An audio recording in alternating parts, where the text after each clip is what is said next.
At the time, Detroit police allowed A&E to follow and embed with their police SWAT teams, and then they wanted to make good shows for A&E, and so they brought in an armored personnel carrier. They didn't need to do that, you know, all this military stuff.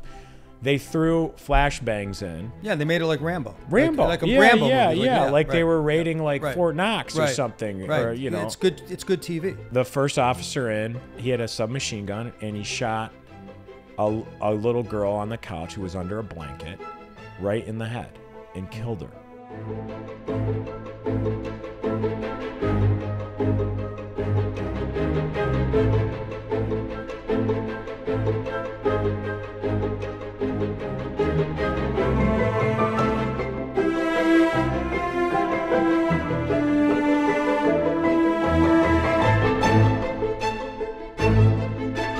Hi, everyone, and welcome to the Cases Gone Wild podcast.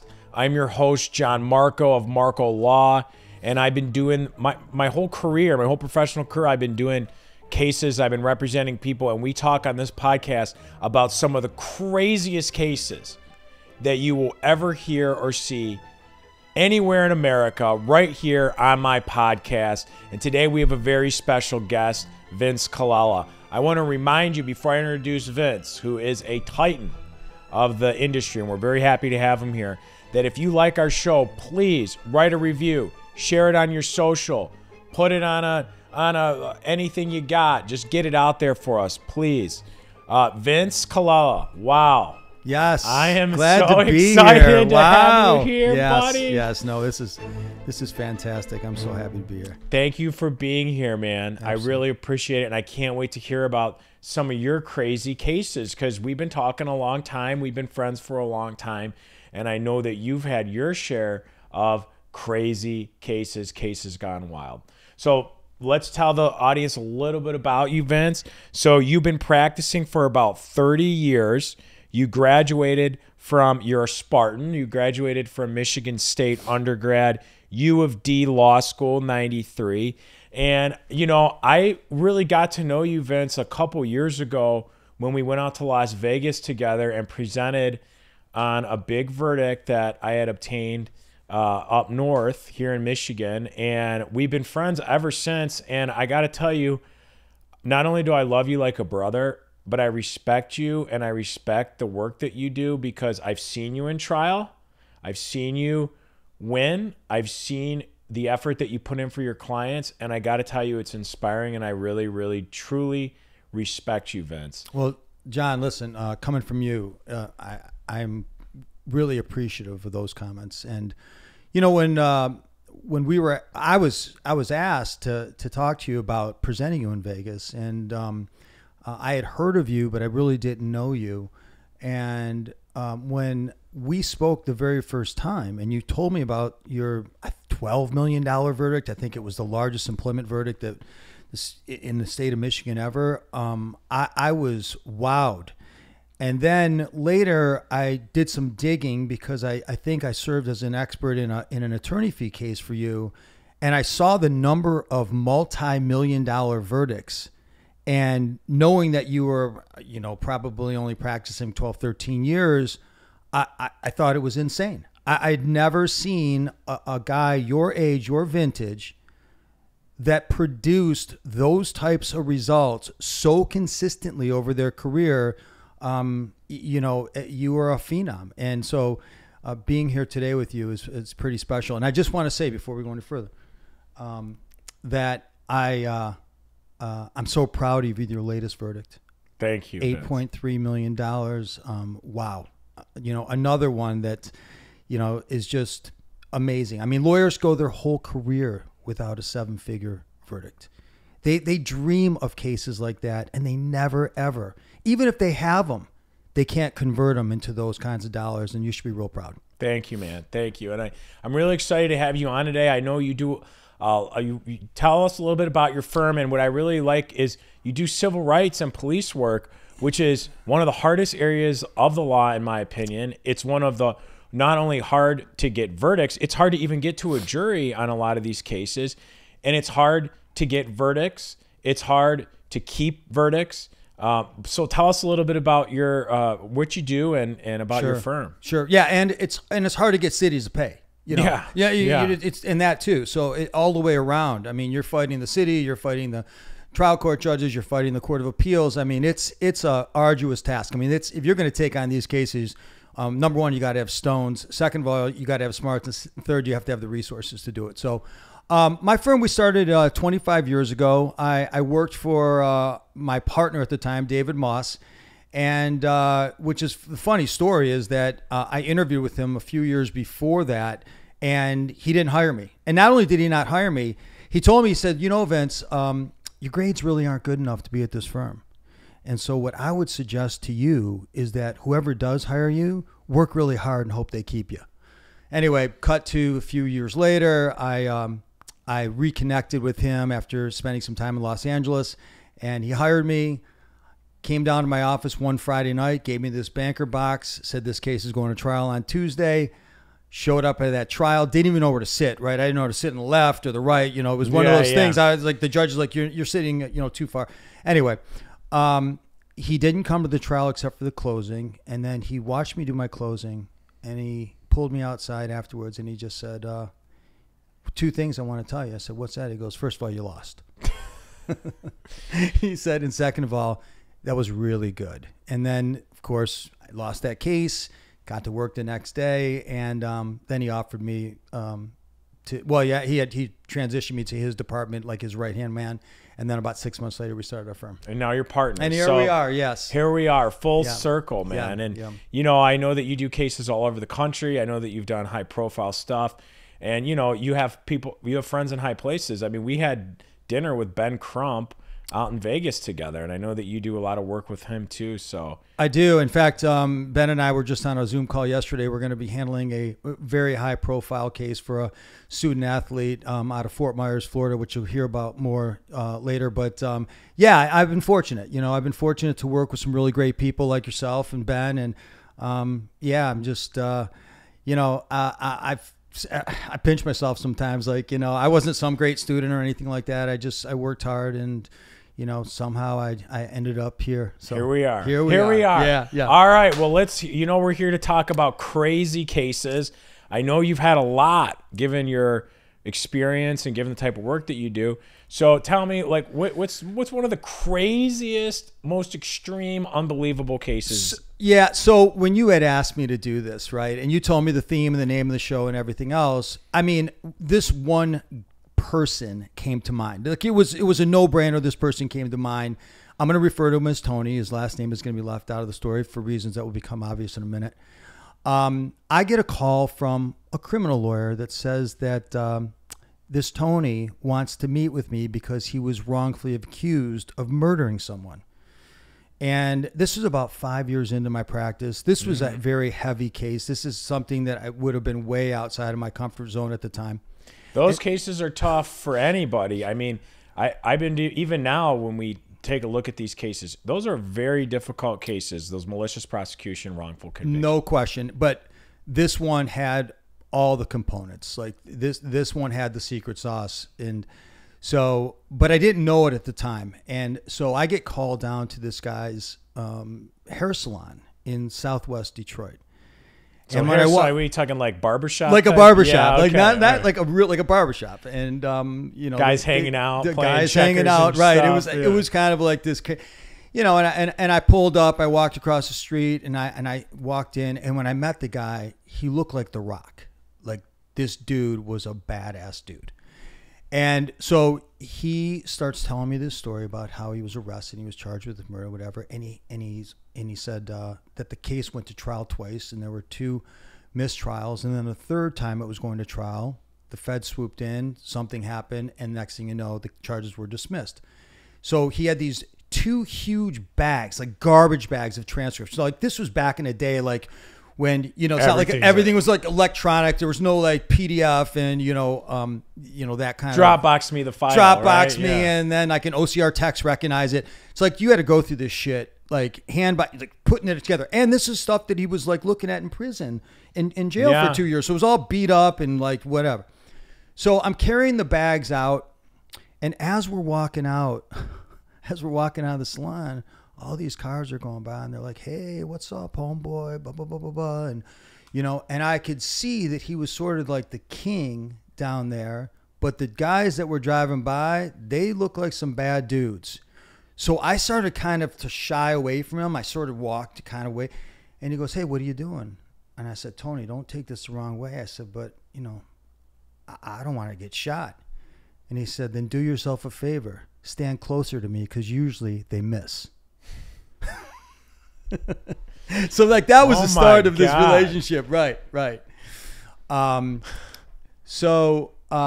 Yeah. And at that point I was, you know, I'd known a little bit about him, but I got into the transcript, started reading, started learning more. And as it turns out, he was charged with this murder, and the facts were that, or the charge was that he gave the gun to the shooter, and because of his position with this organization, that he gave the okay to kill this drug dealer. And so there was only one witness in the case that testified against him, and it was like this young girl. And the girl had testified that she was in the room. And Tony had told me like this, he had never met this girl, had never seen this girl. The first time he met her, like saw her, she was in court on the stand testifying against him. And he kept telling his lawyer, like, I don't know who this is.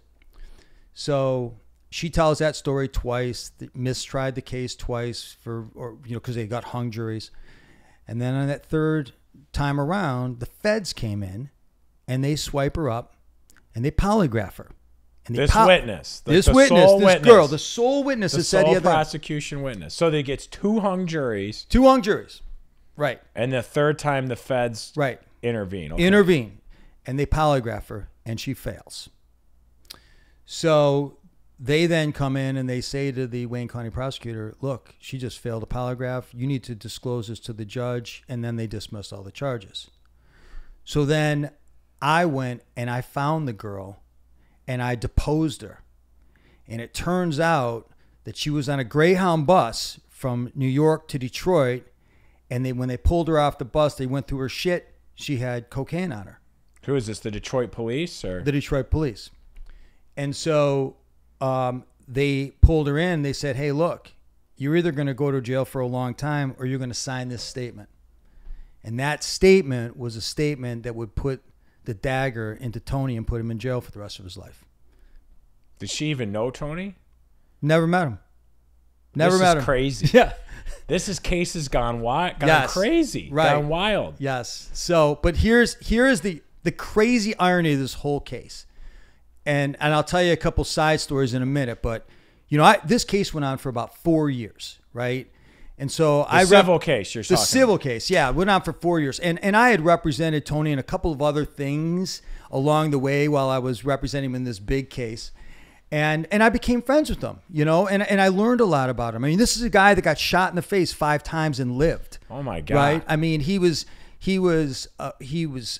revered in his community. He was feared by everybody else, and he was a very interesting guy. In fact, I was trying to set up a movie deal for him or a book deal in Los Angeles because when he told me his story, his life story, it was fascinating. Yeah, that's a movie. It was great. It was fascinating. Right. So we finally settled this case, right, after 4 years. A lot of money? For a confidential, substantial amount of money. And at the time, nobody knew where Tony lived. Nobody had his home address. Nobody knew what cars he drove. And they were looking at him and other people around him, but they really didn't know where he was. Well, who was looking at him? The feds. So he was under surveillance or under investigation? He was what they would call a person of interest in some things. It's never good to be a person of interest for the federal government. You don't want to be the person of interest, right? You want to be a person of interest like on a website or a chat site or with some, whatever, on Tinder or something, but not there. Not with the feds. Right, not with exactly. the feds. And so we finally settled the case. And when we settled it, the city of Detroit lawyer told the feds when they were mailing the check to my office. So what do the feds do? They come into my office and they stake it out and they wait. There's surveillance. So let me get this straight. The city of Detroit has the settlement money for the civil wrongful conviction case. Correct. They are working with the feds. They give you the check. I wouldn't say they were working with the feds, but they were not a fan of paying this guy this kind of money. Okay, let's just say that. All right. And so the feds stake out your office. And I had them dead to right on this case, and they knew it, so they had to pay him, but they didn't want to do it. And they knew that the feds were interested in my client. And so they said, hey, you know, if you need to find him, I guess, we're sending the check to his lawyer's office. And I'm guessing that he's going to show up and get it. So it's a follow the money. So yeah, so they staked out my office, and Tony Kane picked up his check, and when he left the next day, they raided his house, and they then indicted him on a bunch of charges, and they seized the money. No. And then he went to prison. So after all that time, all that effort, he never got the money, and he ended up in prison. Oh, it's kind of that's a tragic story, man. Tragic story, yes. So he was wrongfully convicted. He was wrongfully charged, had to go through 2 jury trials, had to wait 4 years through a civil case. Yeah. Finally gets justice, and then the feds come in and take it all away. That's right. And, you know, it was... What did he go to prison for, by the way? I think that they found some contraband in his home, and they were probably looking at him for other things, but I think it was the contraband that they found in his home. I really didn't look into that because I never had any contact with him after that. Look, I wasn't a criminal lawyer. I did some drunk driving stuff, you know, back in the day, but I wasn't. This was high level, you know, stuff. So, but while I was representing him, he had a fight in a bar, and a couple of guys got beat up pretty good. And he says, hey, you know, can you represent me on the case? I said, well, you know, I don't really do that, but, you know, sure. And so they wanted to try this case. This was one of those kind of offshoots. Like, you know, you talk about, like, you know, crazy cases. This was like a crazy client that just generated like story after story.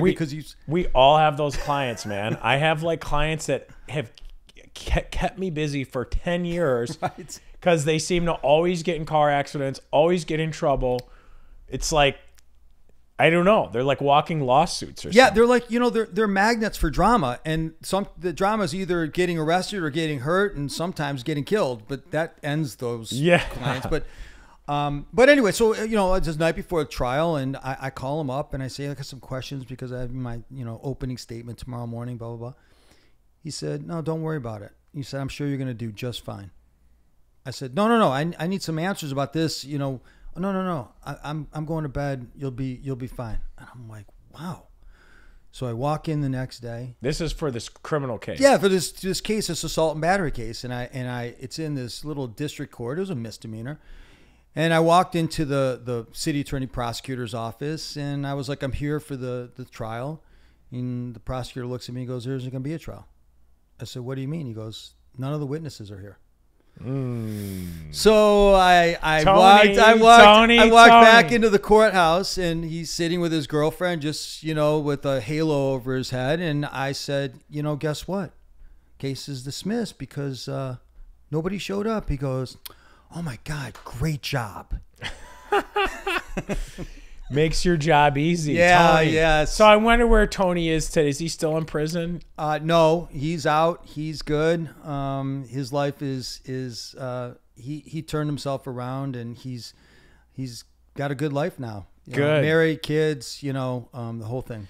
Yeah, Vince, you know, those malicious prosecution cases are just so difficult. But if you can make, I mean, if there's very legitimate cases, and you see these attorneys, these cases are worth tens of millions of dollars. I mean, how much is it worth? Would you take to be put in a prison cell for something you didn't do for decades? I mean, and you know, exactly. First of all, I can't imagine anything more traumatizing to someone who's never been in a jail cell, never been in prison, never been in any room that is a 4x4 with a toilet that's made out of steel, a cot that's made out of steel, a pencil, a sheet, and a pillow, right? That's it. Yeah. I mean, you've ever been in a prison cell, you know what's in there, right? Nothing. And, you know, what you read books, and then when you're in the common areas, you keep your head down, you don't lock eyes with anyone, and you hope that you get through each day and what if without you're any innocent? trouble. And what if you're really innocent? And if you're I mean, innocent, yeah, and you have to go through that. Even, listen, you go through that for 48 hours, it could change your life. Yeah, absolutely. You know what? One thing that I find in my police cases, and, you know, so when we have, you know, there's excessive force cases, right? You sue the police for using too much force, right? Mm-hmm. One thing that I find is that what they've started to do, these municipalities, the prosecutors in coordination with the police, is when they smell an excessive force case coming. So for example, like the police beat the crap out of somebody, it's on video. They know that there's going to be a lawsuit coming nowadays, right? When that's on video, they start bringing all kinds of crazy charges against the victim in order to justify the arrest, because we have in the law, for those who don't practice civil rights, right, you cannot bring a false arrest claim or an illegal search and seizure claim. In other words, you can't bring a claim for being taken or for being prosecuted if they can get you to plead guilty to anything, even some BS obstruction charge, right? So I see I've seen clients who like haven't done anything wrong. I mean, and there's video and there's nothing wrong, but they charge them with all kind of crazy felonies in order to get them to plead to some BS charge, so then they're protected from a lawsuit. Have you seen that? Yeah. Have you ever had an excess force case that did not come with a resisting and obstructing, assaulting a police officer, or some other violent or aggressive crime in the course and scope of the arrest or detainment? No, never. Right. It's unheard of. I've had people, police are trained to say stop resisting. I've had cases where they're literally beating people and yelling stop resisting at them, and it's all on camera. And then they charge the person with obstruction or something. And then that person has to now hire a criminal lawyer, go to court, and try to fight it. And most people do what I'd probably do. If I'm getting charged with 3 felonies and they say, here's a misdemeanor to obstruction, you pay $100 fine or whatever it is, you don't go to jail, and you can be on your way. What do you get? What's the average person going to do, you know? Absolutely. And if they haven't been talking to a civil lawyer and they don't understand the ramifications of that plea, even a no contest plea to, say, resisting, brings in a whole host of defenses to that civil case, right? Yeah. And so, and then you got a Heck v. Humphrey, which is a case problem, you know. So, yeah, and that's why I think it's important for folks to understand that if you have any type of police detention where you're hurt, or police apprehension where you're hurt, yes, you should talk to a criminal lawyer first, because that's of primary importance. Right. But you should definitely speak to a civil lawyer before you make any agreements with respect to that criminal case. Yeah, you know, you will jeopardize your rights. You do. But you know, what do you do? I mean, how do you tell a client, take your chances on these felonies, and on the hope and prayer that a group of 8 strangers is going to give you money for excessive force case that's going to take another 4 years? I mean, I tried last summer case of Anthony Sevi. This was on national news. And this is, I think, a perfect example of how this is just all awry and how there needs to be changes. Anthony Sevi was a young guy about my age, a little younger, local business guy, owned a cookie shop. He got a parking ticket. He went to pay the parking ticket at the Royal Oak Courthouse. They tried to charge him a credit card fee. And Anthony's kind of a principled guy, you know, and he said, that's unfair. I don't want to pay this parking ticket, but will you accept rolled coins? They said yes at the clerk's office. So he went and got some penny rolls and tried to pay his parking ticket. And penny rolls as like a symbolic protest, right? And the security guard who was there, the court guard, got angry at him. They exchanged some words. They told him to leave. Anthony said, fine, I'm leaving. And as he's leaving the front door, the security guard, who had been, doing this a long time, he was a former cop. He had been sued for excessive force before. He had beat people with his baton. He had done all this stuff. Pushes him from behind. And when Anthony turns around, he chokes him and brings him to the ground. And they charged. So Anthony really didn't do anything wrong. I mean, you might disagree with saying, yeah, right, why'd you try to pay with penny rolls? Right. Okay, whatever. It's his right as an American. It's legal tender, right? He didn't hurt anyone. He didn't endanger anyone. And so they charge him with a felony. I think it was like resisting or a peace officer or something. That you have a guy who gets choked out, who doesn't hit back, who doesn't do anything. They choked him to the point that he lost consciousness. And this guy's being charged with a felony. Think about that too, right? The person, the entity that's charging him is not the police department. It's not the sheriff's department that's guarding, or protecting the thing.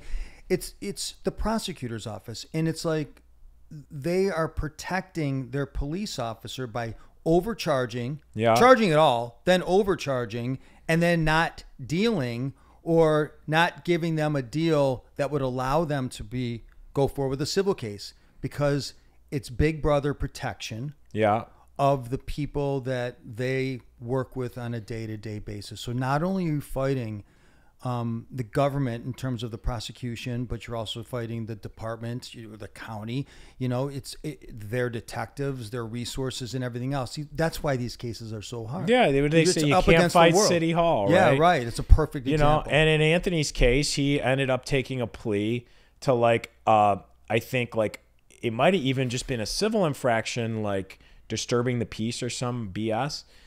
But then when we went to trial on the excessive force claim, there's no illegal search and seizure. The judge instructs the jury that he was a criminal, basically, because he pled guilty to this civil infraction for not doing anything wrong, even though, 99.9% of people on earth would do that. Who's gonna risk over a year in jail? Right. Potentially. Right. It's. But now he's got a quote unquote record. He was a defendant in a criminal case, and that narrative is driving. And so it's funny you mentioned the judge, right? Because it's like you also sometimes have, judges work with the same prosecutors, the same police officers, the same detectives, whatever it may be.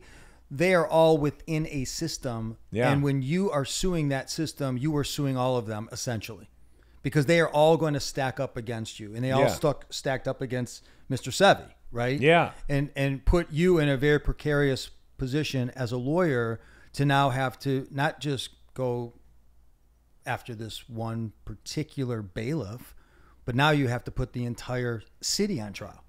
Yeah. If you will. And juries, and then if you even get to the jury, that can be tough too, although that is a check, at least at the end of the day, on the powers that be. That's our system, right? But well, that's what we all want to get to, right? Yeah. We want to get to the people.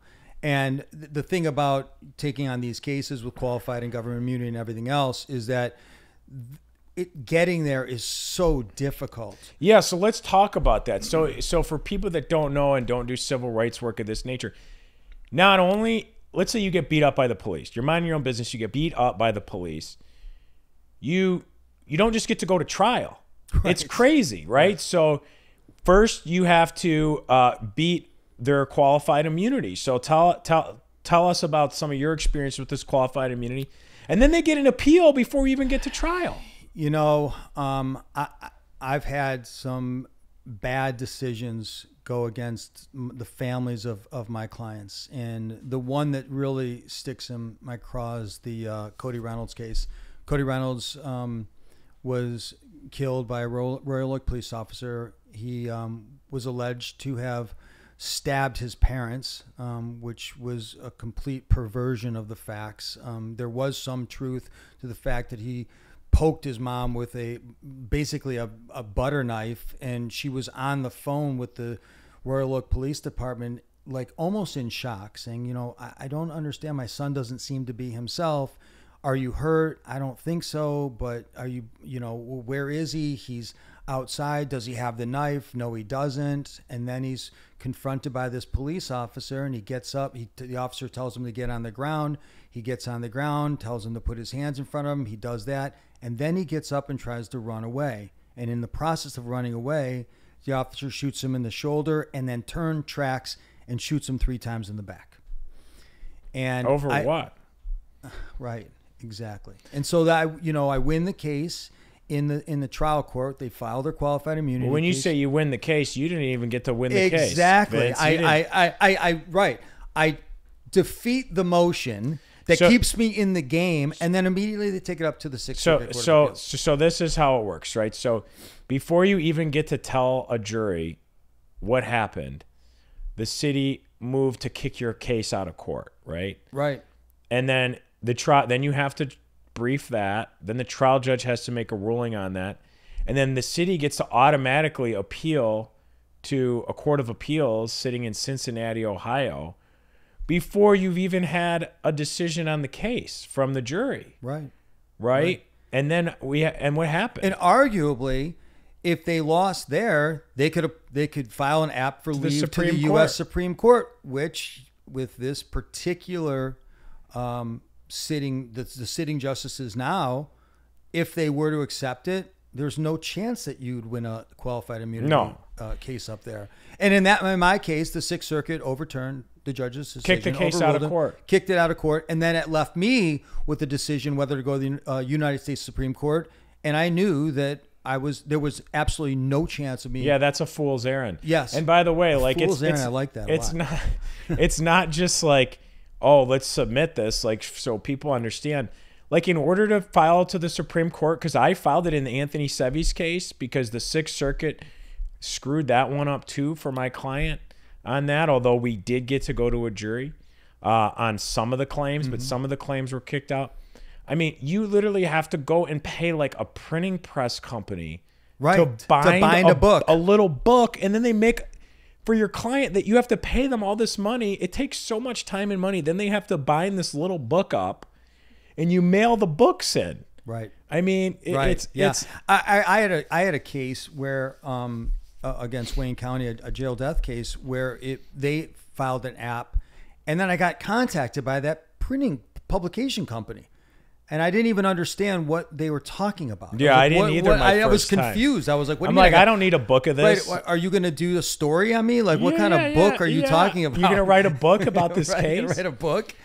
No, Mr. Colella, you have to do this. You have to pay us to make a book, so you you can appeal and lose. Right. Yeah, and you know it's unfortunate. I think they need to change qualified immunity. So not only do you have to prove that the police officers violated a clearly established right, which is very difficult in and of itself, right? It takes it away from the jury essentially to decide if they used excessive force, and puts it in the hands of judges. And so you're really depending on the bias, the background, the experience of the judge. So for people that don't understand or don't know about this clearly established rule, basically the way that it's been perverted by the Sixth Circuit and by some others is that in order to prevail and on a qualified immunity motion, you have to establish that the officer understood the rules. Okay, this is where the clearly established right. In other words, he understood the rules. And that means that there has to be a case that's so directly on point that happened before your client was injured or killed.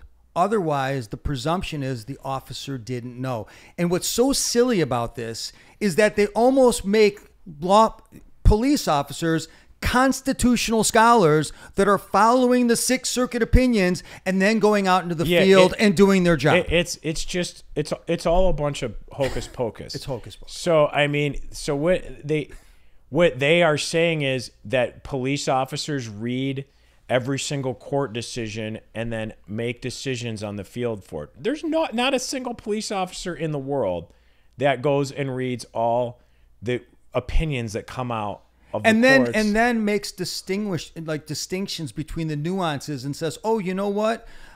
In this case, the officer was granted immunity, but in this one, he wasn't. So I'm going to tailor the way that I make this arrest and how I deal with this suspect based on the juxtaposition of these two cases. Really? I mean, really? I mean, why can't we just go back to, did you use excessive force? If it's a close call, let a jury decide. How about, did the officer act reasonably? Yeah, did an officer act reasonably? Just like we have to do. We have to act reasonably as lawyers, or we can be sued for malpractice. Doctors have to act reasonably when they provide care. Anybody in the world has to act reasonably in, what they do. If my camera crew over here drops a camera on my head, anybody has to do everything. I don't understand, but hopefully. And what they'll say is, municipalities and states, et cetera, government entities, they don't have the money to pay all these civil judgments. And so they have a level of protection above the other. Well, wait a minute. They're all insured. They're all of insurance, like everybody else. Right. But everybody says that. Right. Doctors say that. Lawyers say that. Everybody has insurance. So, as we know from these things, what happens is there's a municipal risk pool. It's almost like a big insurance company. They have their own insurance adjusters and everything, and they end up paying these claims. That must be the greatest business in the whole world, because they don't pay anything out. They take all the premiums in.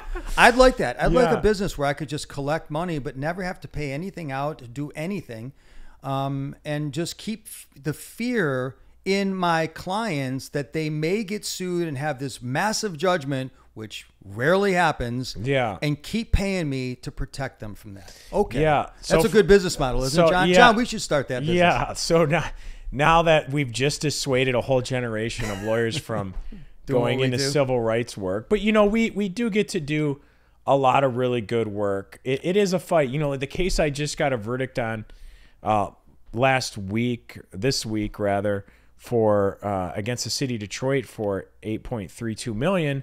That was a governmental immunity. It wasn't qualified immunity and stuff. But Vince, that case, because of all the appeals, there was 3 appeals before we even got to a jury. And so our listeners know, in that case, very simple. Commercial van from the city of Detroit.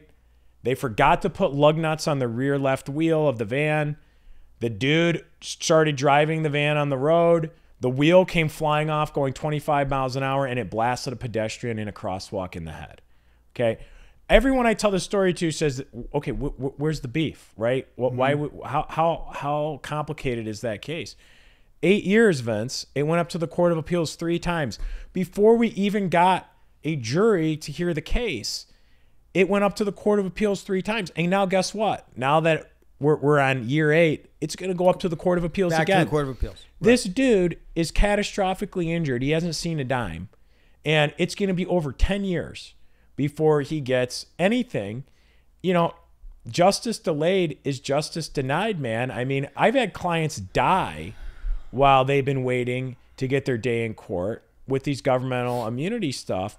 And I don't know if you saw, but the Michigan Supreme Court, who has been doing really good things, they've been taking a middle approach, I feel like, compared to how things have been in the past, I don't know if you saw, but they proposed abolishing the rule for these automatic appeals when you sue the government. Because it's hard enough.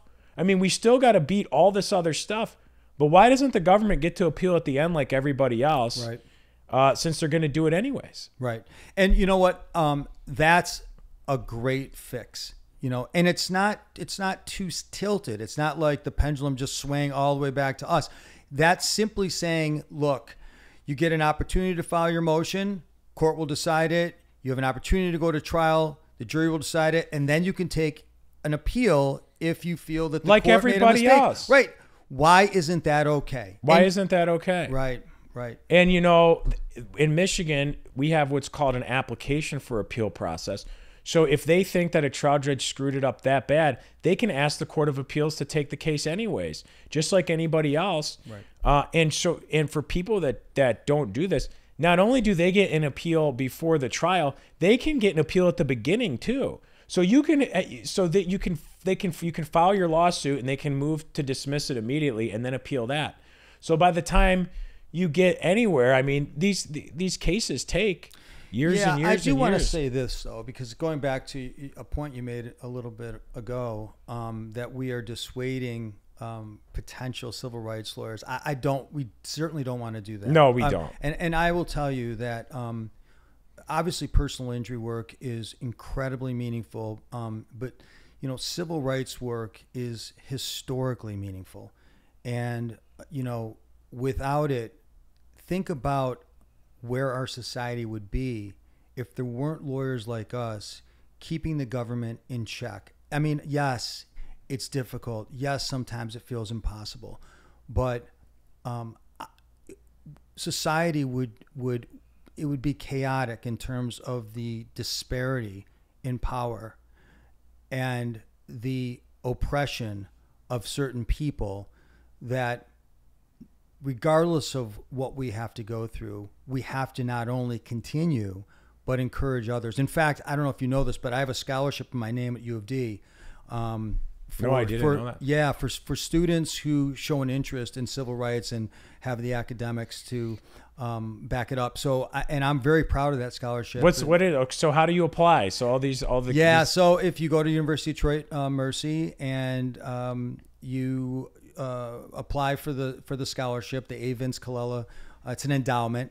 And you express an interest in civil rights, they will put you in a pool, and someone in there in that department will then make a decision, and then they'll award you the scholarship for that year. And then we go to lunch and we have some talks about civil rights. Man. Yeah. How did you get into civil rights anyways, Vince? I kind of just fell into it. I handled a sexual harassment case against Federal Express when I was a couple years out. And then I had this non-fatal shooting case in Grand Rapids where, talk about a funny story. The the insurance company for the city of Charlotte, offered me $5,000 on a shooting case where my guy had a permanent limp, neuropathy. I mean, his right leg was permanently destroyed. And $5,000. $5,000. And I remember, offensive. and I said to the adjuster when we were walking out of the federal court in Grand Rapids, I said, "Look, I'm going to tell you something." I said, "If I lose this case, I'm going to get in my car. I'm going to drive over to that highway right there, which was 96. I'm going to head east for about 2 hours. I'm going to go right up to my desk. I'm going to open another file, and I'm going to move on." I said, "But if you lose this case, you're getting fucking fired." And then the jury gave me $500,000. Well, I hope that adjuster got fired. I hope so too. I wonder where they are right now. I hope they're out there listening. I hope they're listening. This. Yeah. There you go. Oh my God. So that kind of catapulted me into these kind of cases, because I think it's the largest non-fatal shooting verdict in the Western District still standing today. So that's amazing and not surprising, but that you were able to do that. I had seen growing up, some of the injustices that were going on, and you'd see through college and through high school with some abuse of police authority. And then so I always kind of gravitated towards civil rights and kind of like equalizing it, because people in power, whether it's the government or corporations or anybody in power, can abuse that power. And that's why we have to have checks and balances. When you that just kind of resonated with me, because my father went to prison when I was a kid, and he went to prison for, believe it or not, booking bets. Imagine that today, booking bets. And do it on your phone now. Yeah. When I was a kid, we had on Sunday mornings, we had 4 or 5 chalkboards in this one living room and 17 phone lines. And, it was so he had the operation. It was pretty hectic. Yeah. But in any event, though, nobody went to jail for booking. They just didn't. And they wanted him to roll on some other people, which he wouldn't. And they put him in prison. And the very first letters I wrote, were prison letters. So I guess it was in my DNA to start. Yeah. Because I obviously I experienced that as a child. Yeah. And I think you don't forget those, and those help form you. We always got to keep trying to make it a better place and It's hard work. My first civil rights case as a lawyer was a case I had no business touching. And it was when I started working for Jeffrey Feiger, there was a little girl named Diana Jones. Oh, yeah. And she was shot. She was sleeping on her grandma's couch in Detroit in a not so good neighborhood. And the police raided the wrong house, the Detroit Police Department. With a SWAT team. With a SWAT team. They had a Bearcat. They had an armored personnel vehicle. A&E was there. So A&E has this show, The First 48 Hours, where it's like you have to catch the criminal in the first 48 or, you know, it can go dry. So what they wanted to make good media. So at the time, Detroit police allowed A&E to follow and embed with their police SWAT teams, and then they wanted to make good shows for A&E, and so they brought in an armored personnel carrier. They didn't need to do that, you know, all this military stuff.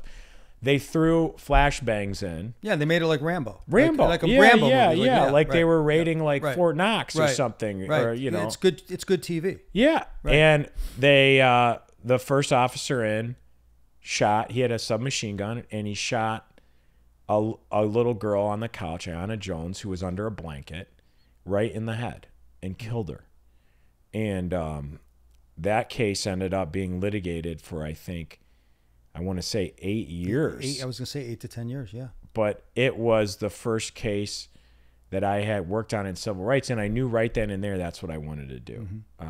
Yeah, that's a case that's life-changing, right? It's career and life-changing. Yeah. Because you get a different perspective, and when you get that deep into a case like that, that's gonna stay with you, right? Yeah, I mean, that's for the rest of my life. Exactly, and then the lessons that you learned, the things that you learned in that case, probably follow you today. Absolutely, and I think about it often. Here we're talking about it here today, and I'll be talking about it a decade from now. Sure, Vince, thanks a lot, man. It was appreciate good. it. Yes, it was good to see you, fellow civil rights warrior Vince Colella. Thank you very much for being here, Vince. You bet, John. Thanks. Appreciate it. All right, everyone. Thank you for listening to today's episode of Cases Gone Wild. Again, I'm John Marco. I appreciate you being here. If you or someone you know needs legal help, please don't hesitate to reach out. Go to my website, marcolaw.com, MARKO law.com, or give us a call, 313-777-7-LAW. Until next time.